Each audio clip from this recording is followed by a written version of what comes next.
Syria's new leaders have agreed with the country's rebel groups on their dissolution and integration of the defence ministry. However, there was no mention of whether the Kurdish forces based in the northeastern part of the country are among the groups that will disband. The interim government has been trying to reorganize the country's military since Bashar al-Assad's regime was overthrown. Meanwhile, Syrian Christians have attended Christmas Eve services for the first time since the overthrow of Assad. This comes as an early test of the new Islamist ruler's pledges to protect religious minorities' rights.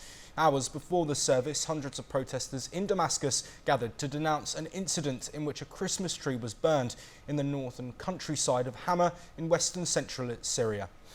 We're now joined by our correspondent, Aditya Wadwan. Aditya, I'd like to come to you first and look specifically here at what this means to the rebel groups that were so influential in overthrowing Bashar al-Assad, their integration into the defence ministry. What exactly does that mean, and what will be their role moving forward in Syria? Well, as per the latest update, Josh, the de facto leader of Syria, Ahmed al-Shara, has reached to an agreement with the rebel factions to come and to unite as one force under the Syrian Defense Ministry. However, what needs to be noted here is that the United States-backed Syrian defense forces is not the part of this deal. And earlier, the caretaker Prime Minister of Syria, Mohammed al-Bashir, has said that the defense ministry will be restructured using the rebel factions together. So it is a sort of a thing that this Syrian government is trying to bring all the rebel faction groups under their control. This is what it needs to be noted, Josh. Yes, back to you in the studio. We're also joined today by Professor Madhav Nalapat, who is the editorial director of the Sunday Guardian.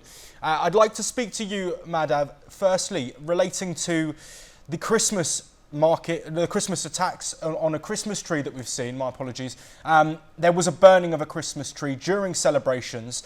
The country, of course, is majority Muslim. However, there are smaller religious minorities. And this really is a first test for the new government, with an incident amongst the minority groups sort of causing outrage amongst them. So could you provide some more context on that for us?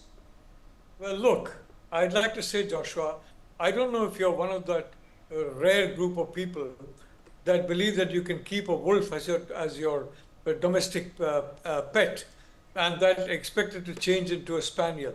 It's not going to happen. A wolf is going to remain a wolf, and sooner or later will display that wolfish behavior.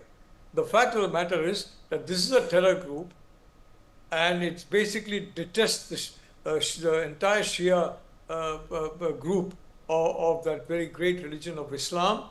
It is basically very, very hardcore Wahhabi. It is completely addicted to violence. Violence is its first resort, not its last.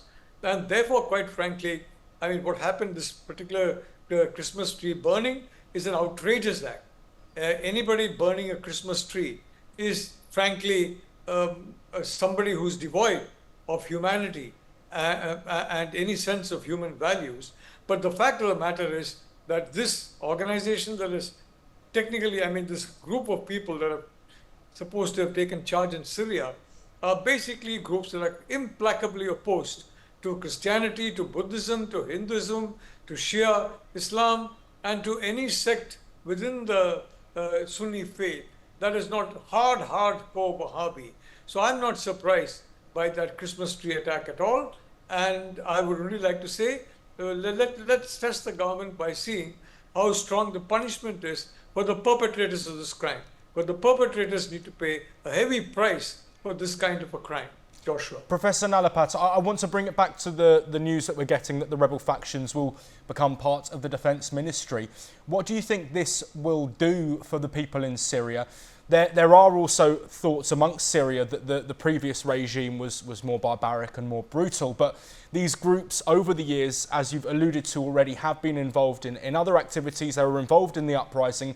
They are militarised. So what could the impact be within Syria? Joshua, let me take you back to 2011, a country called Libya. I've traveled extensively in that entire region, so I can speak from my previous experience. The fact of the matter is that we heard the same song in Libya. Oh boy, that tyrant Gaddafi has been removed, and Now you're going to see peace and tranquility and prosperity and unity among everybody who has basically removed the tyrant Gaddafi. Of course, the tyrant Gaddafi was dispatched in a particularly cruel manner. No wonder Bashar al-Assad took the next flight to Moscow to escape that kind of a fate. But the fact is, Libya soon fell apart. The so-called amicable settlement between the factions soon fell apart. And that's, in my view, as someone who has studied this region, going to happen here as well.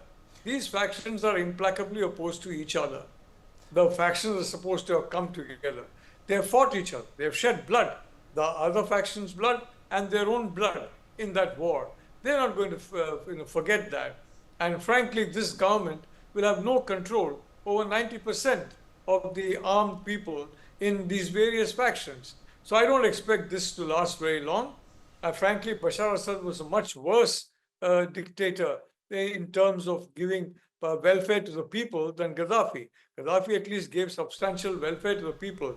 Mr. Assad, unfortunately, most of the welfare went for him, his family and friends. And now they're all happily settled in Moscow or in Russia.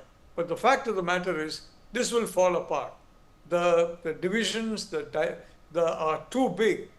The ideological conflicts. You know, you've got even within a hardcore ideology, you've got multiple people with even more hardcore ideologies.